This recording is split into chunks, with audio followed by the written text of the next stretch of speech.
swimming in a box of Cocoa Puffs. Even the white people came out tonight, man.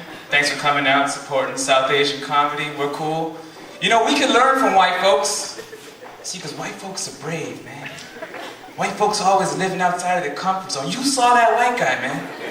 That is a sign of bravery, man. White guys don't just dance in front of people, man. They do other things that we would never think of doing. Like ice fishing. Shit. Ain't no brown people going out on the ice in winter. Downhill skiing. What else we got? We got deep sea diving. Atkins diet. There isn't a brown person here tonight who's on the Atkins diet. You might think you're on the Atkins diet, but when you were at home on Friday night at 11 p.m. shoveling rotis down, you were not complying with the dietary regime established by the late Dr. Atkins. And there's nothing new about white people being brave. They've always been brave. They're designed that way. They've been brave. Today they're brave. Yesterday they'll be brave. Tomorrow. 470 years ago they were brave. Jacques Cartier wakes up one morning. He's like, I think today je vais aller en Chine by boat.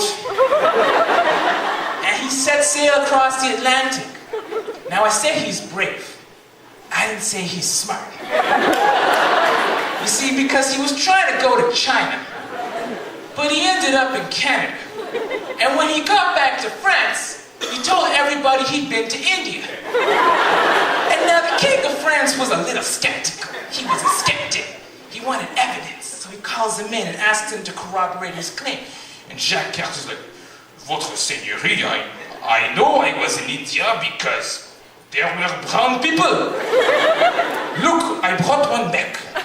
She is brown, and if you come close and look above the upper lip, there is a mustache. It's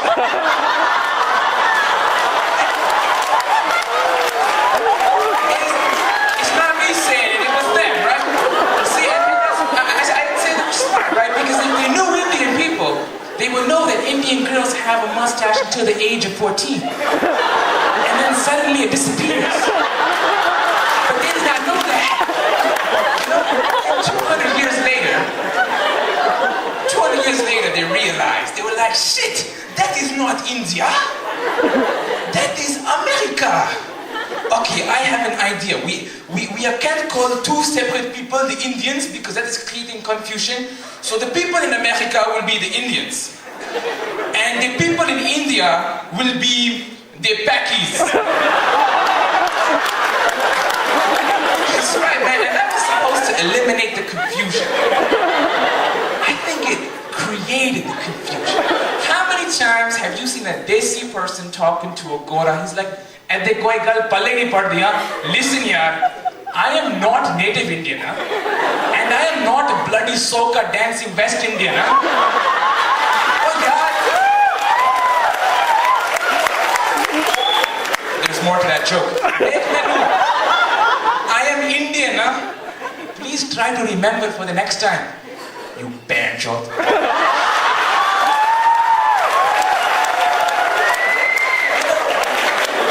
There's an Asian girl here. She never had to say to anybody, no, you don't understand. I know Aboriginal. And I don't come from West China. I come from Shanghai. It's in East China or mainland China.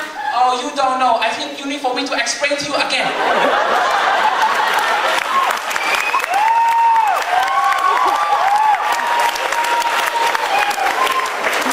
You stupid man. Shit. Yo, man, but I like being in Toronto, all the Desi people. Because I'm in Ottawa these days, man. The only Desi I see is my reflection, and the only black person I see is my shadow. We like stick together. Safer. I was at a Desi wedding in Ottawa, right? And there were like 8 real Desis, and a bunch of white people with a Bindi on their forehead talking about how much they like samosas. Because if you know white people, and I doubt you do because you live in Toronto, so I encourage you tonight after the show to introduce yourself to the white people. And one thing